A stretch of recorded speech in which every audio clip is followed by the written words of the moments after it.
Debt is the weapon used to conquer and enslave societies, and interest is its prime ammunition. And as the majority walks around oblivious to this reality, the banks, in collusion with governments and corporations, continue to perfect and expand their tactics of economic warfare, spawning new bases, such as the World Bank and International Monetary Fund, while also inventing a new type of soldier, the birth of the economic hitman.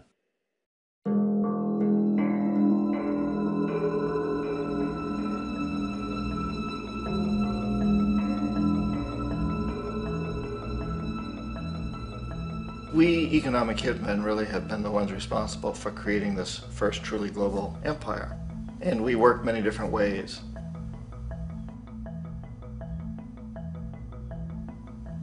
But perhaps the most common is that we will identify a country that has resources our corporations covet, like oil, and then arrange a huge loan to that country from the World Bank or one of its sister organizations.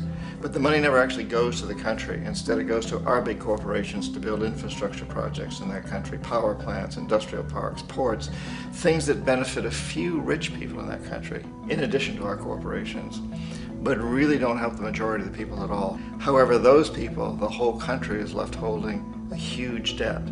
It's such a big debt they can't repay it, and that's part of the plan, that they can't repay it.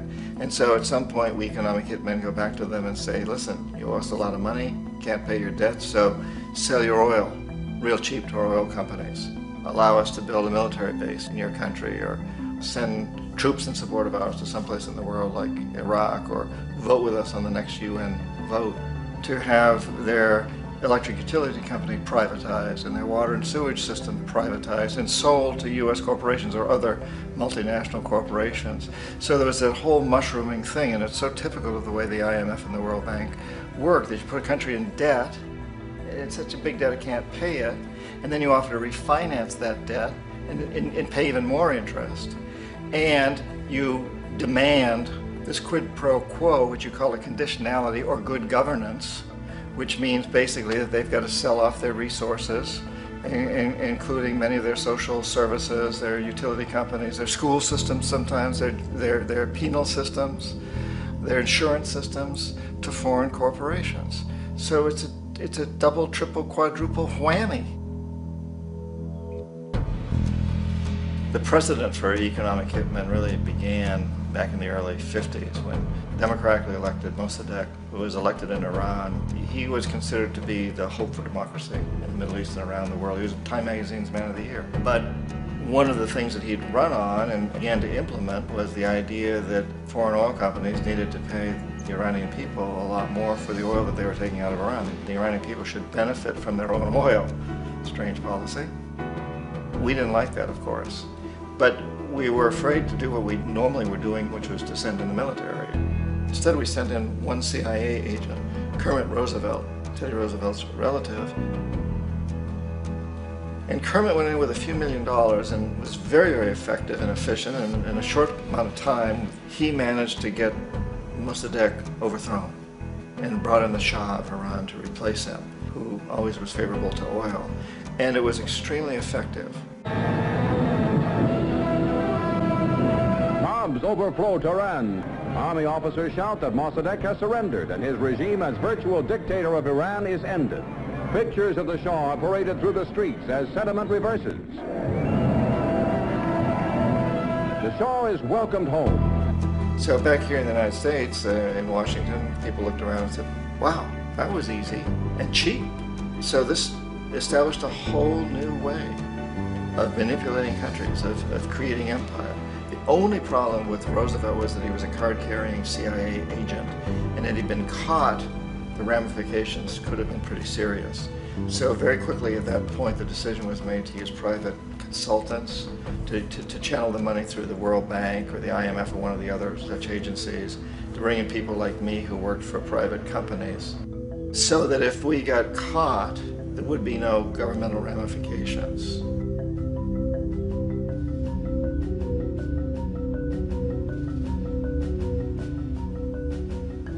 When Arbenz became president of Guatemala, the country was very much under the thumbs of United Fruit Company, the big international corporations. And Arbenz ran on this ticket that says, you know, we want to get the land back to the people.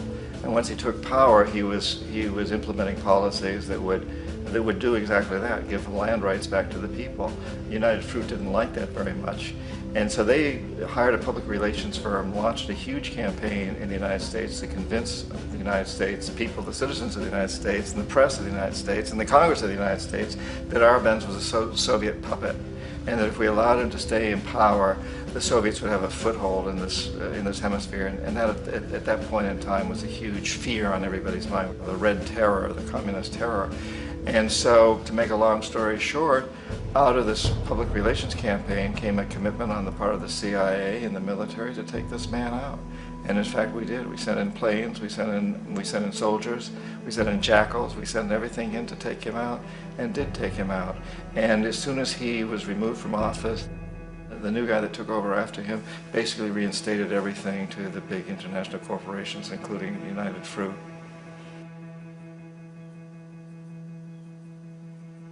Ecuador for many, many years had been ruled by pro-US dictators, often relatively brutal. Then it was decided that they were going to have a truly democratic election. Jaime Roldos ran for office, and his main goal, he said, as president would be to make sure that Ecuador's resources were used to help the people. And he won, overwhelming, by more votes than anybody had ever won anything in Ecuador. And he began to implement these policies to make sure that the profits from oil went to help the people. Well, we didn't like that in the United States. I was sent down as one of several economic hitmen to change Roldos, to corrupt him, to bring him around, to let him know, you know, okay, you know, you can get very rich, you and your family, if you play our game, but if you continue to try to keep these policies you've promised, you're going to go. He wouldn't listen. He was assassinated. As soon as the plane crashed, the whole area was cordoned off. The only people allowed in were U.S. military from a nearby base and some of the Ecuadorian military. When an investigation was launched, two of the key witnesses died in car accidents before they had a chance to testify. A lot of very, very strange things that went on around the assassination of Jaime Roldos. I, like most people who've really looked at this case, have absolutely no doubt that it was an assassination. And of course, in my position as an economic hitman, I was always expecting something to happen to Jaime, whether it be a coup or assassination, I wasn't sure, but that he would be taken down because he was not being corrupted. He would not allow himself to be corrupted the way we wanted to corrupt him. Omar Torrijos, president of Panama, was, you know, one of my favorite people. I really, really liked him. He was very charismatic. He was a guy who really wanted to help his country. And when I tried to bribe him or corrupt him, he said, look, John, he called me Juanito. He said, look, Juanito, I don't need the money. What I really need is for my country to be treated fairly. I need for the United States to repay the debts that you owe my people for all the destruction you've done here. I need to be in a position where I can help other Latin American countries win their independence and be free of this terrible presence from the north that you people are exploiting us so badly. I need to have the Panama Canal back in the hands of the Panamanian people. That's what I want. And so, leave me alone. Don't try to bribe me. It was 1981, and in May, Jaime Roldos was assassinated. And Omar was very aware of this. Torrijos got his family together and he said, I'm probably next, but it's okay because I've done what I came here to do. I've renegotiated the canal. The canal will now be in our hands. He just finished negotiating the treaty with Jimmy Carter. In June of that same year, just a couple of months later, he also went down in an airplane crash, which there's no question was executed by CIA-sponsored jackals. Tremendous amount of evidence that one of Torrijos' security guards handed him at the last moment as he was getting on the plane a tape recorder, a small tape recorder that contained a bomb.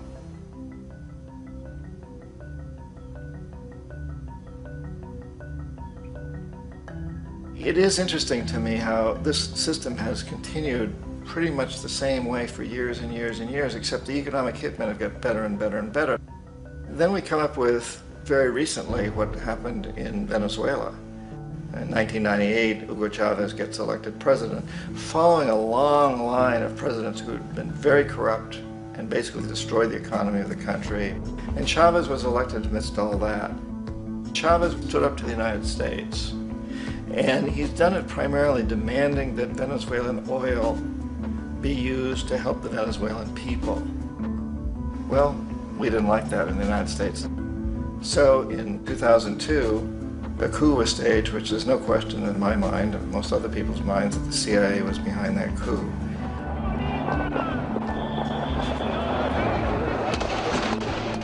The way that that coup was fomented was very reflective of what Kermit Roosevelt had done in Iran, of paying people to go out into the streets, to riot, to protest, to say this Chavez is very unpopular. You know, if you can get a few thousand people to do that, television can make it look like it's the whole country, and things start to mushroom. Except in the case of Chavez, he was smart enough, and the people were so strongly behind him that they overcame it, which was a phenomenal moment in the history of Latin America.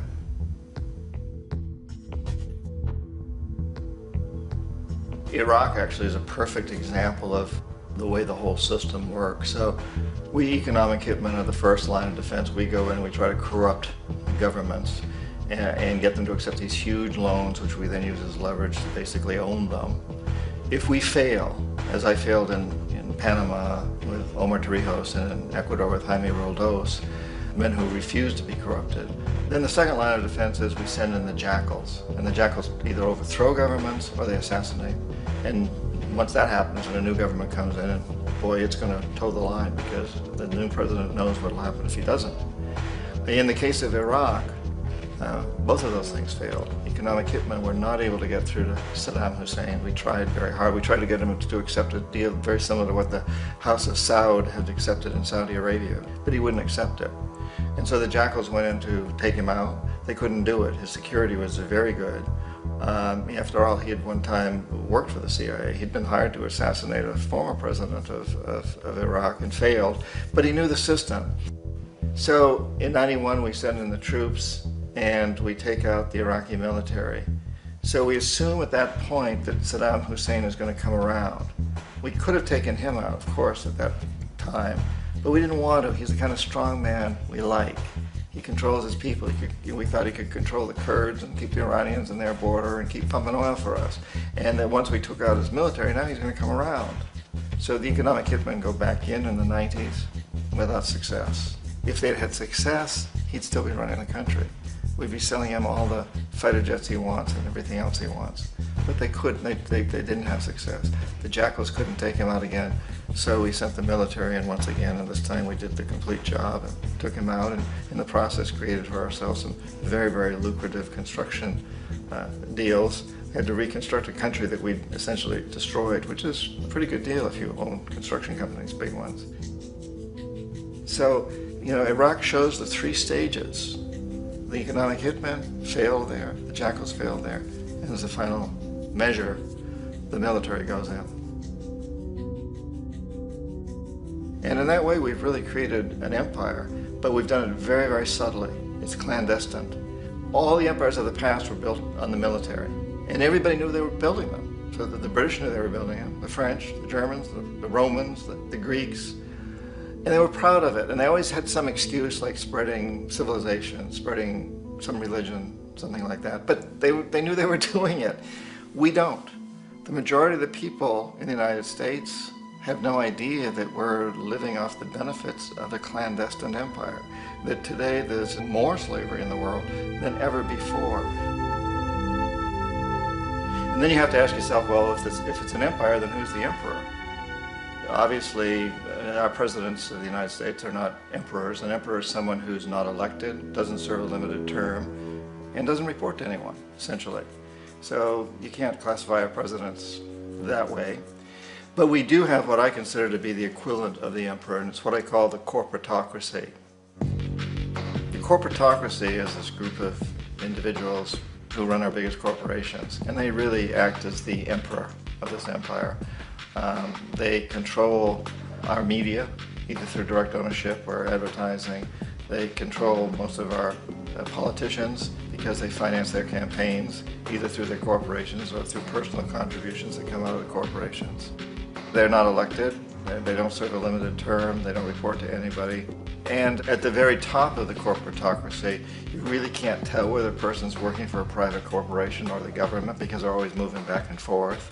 So, you've got a guy who one moment is the president of a big construction company like Halliburton, and the next moment he's vice president of the United States, or the president who is in the oil business. And this is true whether you've got Democrats or Republicans in the office. You have them moving back and forth through the revolving door.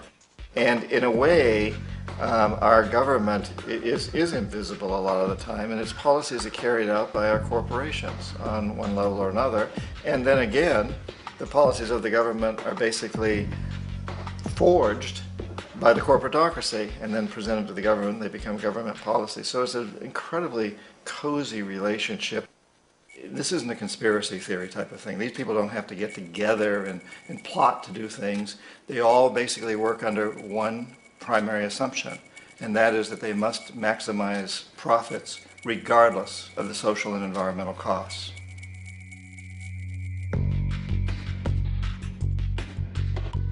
This process of manipulation by the corporatocracy through the use of debt, bribery, and political overthrow is called globalization. Just as the Federal Reserve keeps the American public in a position of indentured servitude through perpetual debt, inflation, and interest, the World Bank and IMF serve this role on a global scale. The basic scam is simple. Put a country in debt either by its own indiscretion or through corrupting the leader of that country, then impose conditionalities or structural adjustment policies, often consisting of the following. Currency devaluation. When the value of a currency drops, so does everything valued in it. This makes indigenous resources available to predator countries at a fraction of their worth. Large funding cuts for social programs. These usually include education and healthcare, compromising the well-being and integrity of the society, leaving the public vulnerable to exploitation. Privatization of state-owned enterprises.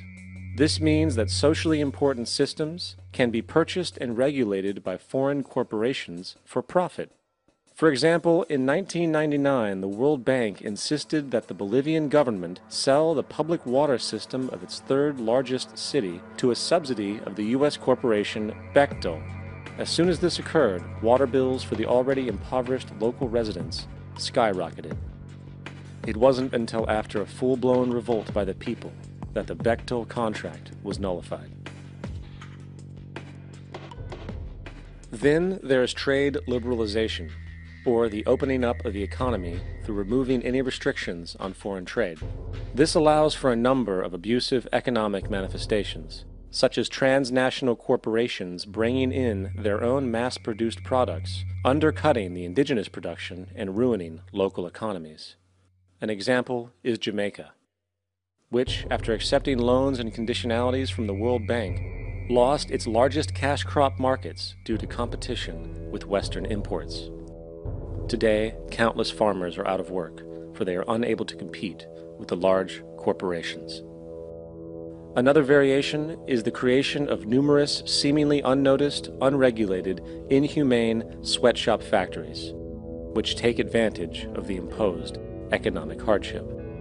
Additionally, due to production deregulation, environmental destruction is perpetual, as a country's resources are often exploited by the indifferent corporations while outputting large amounts of deliberate pollution. The largest environmental lawsuit in the history of the world today is being brought on behalf of 30,000 Ecuadorian Amazonian people against Texaco, which is now owned by Chevron. So today it's against Chevron, but for activities conducted by Texaco. Estimated to be more than 18 times what Exxon Valdez dumped into the coast of Alaska. In the case of Ecuador, it wasn't an accident. The oil companies did it intentionally. They knew they were doing it to save money out there rather than arranging for proper disposal.